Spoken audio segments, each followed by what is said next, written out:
ஆள் இருக்காண்டா பண்ணியாச்சு.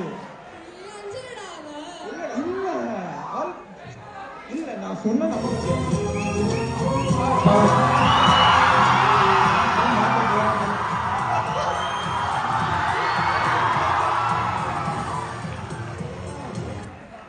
நாங்க முன்னாடியே சொன்னோமா மாதிரி ஆள் இருக்குன்னு. தேவையா உனக்கு? ஏன்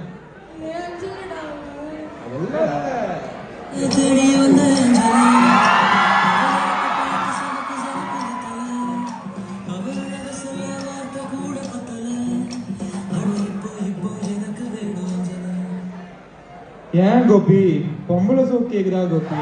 நம்ம சொன்னோம். வா ஆரே கிளியர் பண்ணிக்கலாம் வா.